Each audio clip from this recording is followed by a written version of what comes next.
नमस्कार मंडळी, अमूच्या गावामध्ये तुमचं सर्वांचं स्वागत आहे. आपण आपल्या कोंबड्यांना बाहेर आता 7 वाजलेले सकाळचे आणि बाहेर काढून त्यांना मुक्त संचारामध्ये फ्री केलेलं आहे. एकीकडे कोंबडी पाहू शकता सँड बाथ म्हणजेच काय तर मातीमध्ये ती उकरणं, तिचा जो काही गुणधर्म आहे तो ती कायम चालू ठेवते.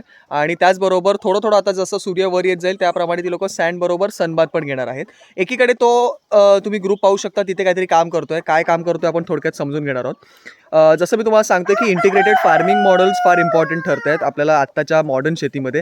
कारण का एका पिकावरती आपण निर्भर राहू नाही शकत. यंदाला कोकणामध्ये हापूस नाही आहे, आंबाच नाही आहे. हापूस तर सोडून दे, रायवळी आंबा पण नाही आहे.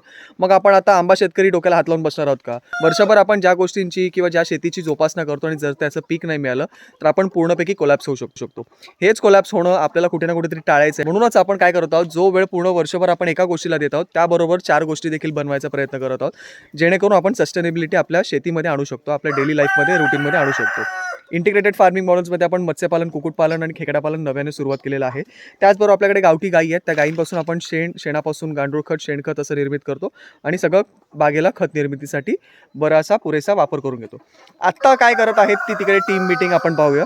जशी आपली झूम मीटिंग होते तशी त्यांची देखील उकिरडा मीटिंग होते. उकिरडा मीटिंग म्हणजे नक्की काय ते समजून घेऊया. पंखाने त्यांना ती एक आवडीचा विषय आहे, ज्याला ती लोक माती उकरून सगळीकडे असे खड्डे पाडून ठेवतात आणि त्या खड्ड्यांमध्ये ती लोक काही ना काहीतरी शोधत असतात. अंगावरती माती घेणं हा त्यांच्यासाठी एक काय म्हणतात आवडीचा विषय आहे, जो ती लोक करत असतात. आता हिच्या जवळ मी गेलो तर ही लगेच उठून लाजून पळून जाईल. ह्याला मी मॉडर्न उकिरडा म्हणतो. हा गांडूळ खताचा बेड आहे, परंतु आपण विविध प्रकारची खतं आपल्या बागेमध्ये तयार करत असतो. त्यातलाच एक मॉडर्न उकिरडा म्हणजेच काय, ह्यांची जी काही विष्ठा आहे, कोंबड्यांची जी काही शीट आहे, ती आपण पावड्याच्या मदतीने आतमध्ये कुठेही आपण लाकडी भुसा किंवा कोंडा आपण वापरलेला नाही आहे. त्यामुळे कोबा असल्या कारणामुळे काय होतं, आपण कधीही धुवू शकतो 2-2 दिवसानंतर, 3-3 दिवसानंतर. जी काही त्यांची विष्ठा आहे ती आपण एकंदरीत जमवतो बाहेर आणि अशा मॉडर्न उकिरड्यावरती पाण्याच्या मदतीने ओलावा करून ठेवून देतो. सकाळी जेव्हा कोंबड्या आपण बाहेर काढतो, ह्याच कोंबड्या त्यांच्या विष्ठेतनं काही ना काहीतरी जीवजंतू निर्माण होतात, ते शोधण्यासाठी त्याला उकरतात. पाहू शकता कशी उकरते ती.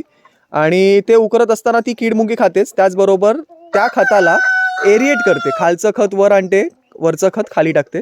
आणि आपण जे काही पाणी मारत आहोत, उन्हाळा असल्या कारणामुळे जे काही मॉइश्चर प्रेझेंट आहे ते हळूहळू कमी होतं. त्यातले गॅसेस जे आहेत ते एमिट होतात आणि हिचं हे काम चालू असल्यामुळे आपल्याला खत अवेलेबल होतं. तर मंडळी, एवढ्या सोप्या रित्यामध्ये आपण शेती करू शकतो जर आपण शेती करायची म्हटलं तर.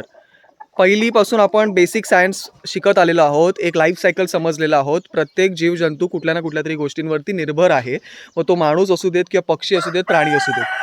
हा सगळा निसर्ग चक्र व्यवस्थित आपण जर समजून घेतला तर आपण नैसर्गिक शेती म्हणा किंवा ऑर्गॅनिक शेती म्हणा, ह्याला नीट बारकाईने हाताळू शकतो. कुठलंही बाजारी खत न आणण्याची गरज अशा सगळ्या मॉडेल्सच्या स्वरूपामध्ये जर तुम्ही तुमच्या डेली लाईफमध्ये आणलात तर तुम्ही ते सगळं बॅलन्स करू शकता.